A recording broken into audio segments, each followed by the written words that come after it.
Listen, these two are some of the most nostalgic shows of the past that, never went away. Now, I was more of an Ed, and Eddie fan growing up myself. I would go to Courage if I really wanted to get freaked out. Return the slab.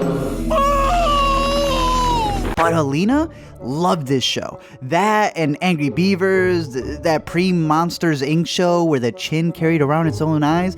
Alina probably wants to own a cat dog. So when the Netflix specials for both of these came out, we had a blast of the past catching up. We got our Jack Skellington sweaters, put the Black Parade and Three Cheers on repeat, popped some strudels, then realized we didn't need to rewind because these shows were way ahead of their time.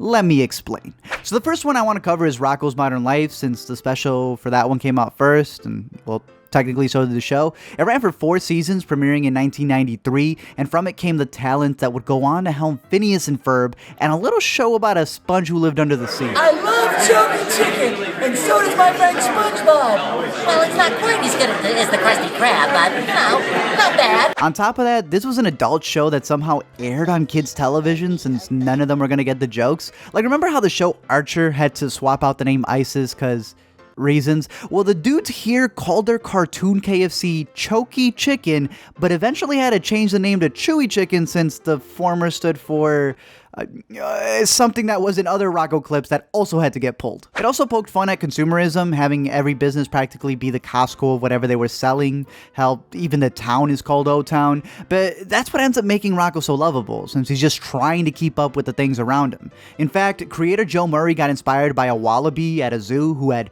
no idea what was going on around him, and he related to him on a spiritual level. He wanted to make him yellow, but the toy company that they were contracted with told him that they already had a yellow character, and so they made Rocko beige instead, which, let's just say there's a reason The Simpsons are yellow, because they knew that as people were flipping through the channels, yellow characters were going to stand out more. It's the not-so-secret LME trick with our thumbnails all having a yellow font. It's something animator Steven Hillenburg, who worked on Rocko, would also take note of, and, well, we all know yellow worked for him.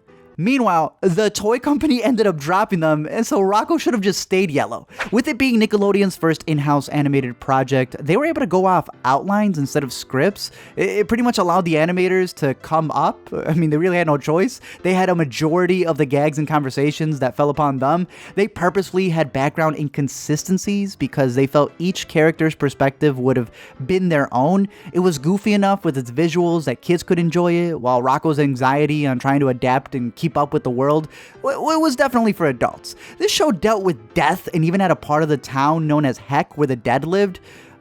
They can show people dying and burning in damnation, but they couldn't say hell. There was episodes on pollution and deforestation. So many hidden jokes that made you miss actual plot points, and they knew it. And honestly, there's so many visual gags that it definitely feels like they inspired one of my favorite shows of all time, Gumball. And I will build a house around you with no doors. Okay, bye! What are you looking at? I don't know. What are you pointing at? And so, for a show called Rocko's Modern Life, the special went all the way. And now Static Cling, they will re-enter 2017, the new 21st century, and see, with all the technology and people texting and coffee and food trucks, and then how the world's changed and how they will cope with that. For Rocko, he's kind of a Winnie the Pooh character, so he's a bit reluctant and he's not quite sure it's going to be the nice thing to do. But he goes forward with his mates. I love how the special is practically Rocko pitching the special to the Netflix execs. The Fatheads wasn't just a cartoon. Your son created a cultural icon that resonated with millions of people. Rocko claims the special won't be good if it's not written by the original writers, as written by the original writers, but everything's changed so much for Rocko that he just needs one thing to be the same. I just wanted my show back!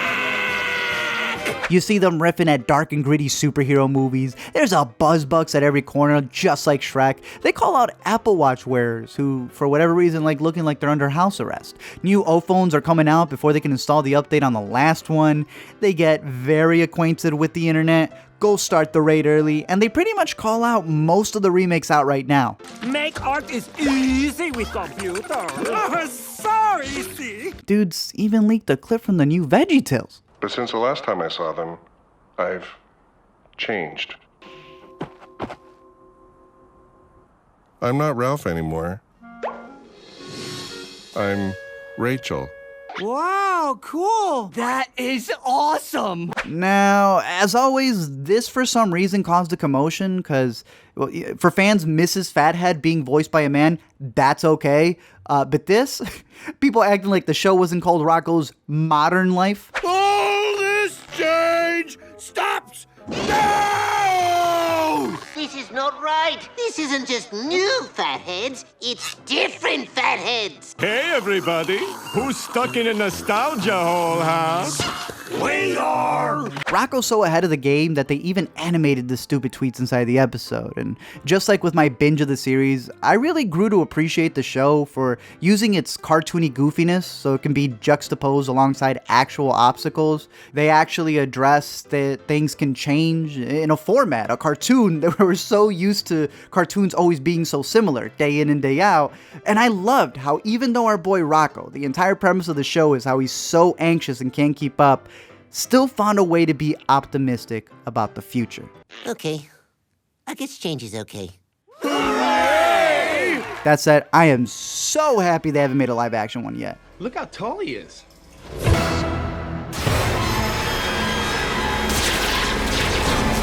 Zim had high blood pressure. Why Zim have the slick back hair as if he just came off of the set of the West Side Story? Like, why my boy got the sides trimmed like his name was Rodrigo?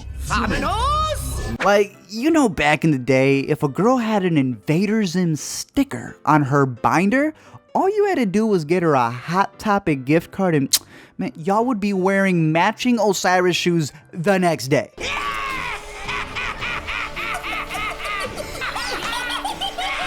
Oh, wait! Zim! We hate him! Yeah, that's him. Side note, I was wondering why his voice sounded so familiar. It's the same dude who did the annoying alien in Lilo. Zim premiered in 2001, and the plan was to release 40 episodes.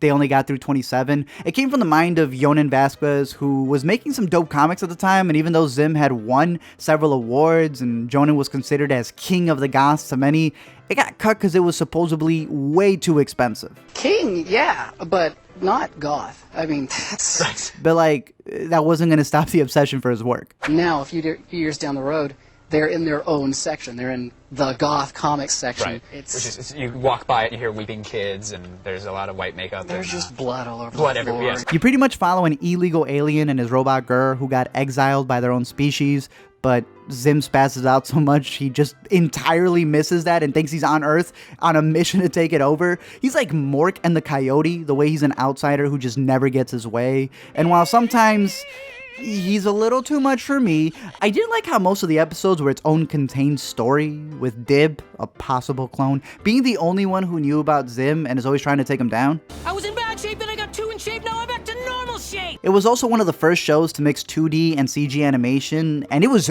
gorgeous, beautiful, especially in the special, which I didn't really care for the Florpus storyline, but it gave us some of the most gorgeous looking sequences, and it was that attention to detail that caused them to not have the normal 90-page storyboards that most animations had. This thing had around 300 pages for every 11-minute episode.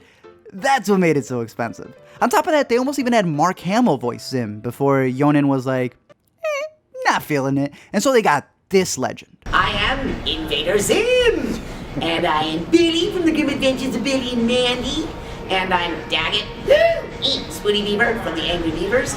I am Alpha 5, Zordon, the Power Rangers are in trouble from the Power Rangers. Like Rocko, they all came back for the Netflix series, and honestly, Jhonen denying all the requests from Nick to bring it back all those years after it got canceled was such a boss move because that patience resulted in the age of streaming. And in the age of streaming, he was able to do whatever he wanted. The budget got bigger, it ended up actually feeling like a movie and not just a streaming special, and he got this idea partly in the shower. He was very adamant on not relying on nostalgia for the Netflix follow-up because he thinks it's lame when others cash in on it.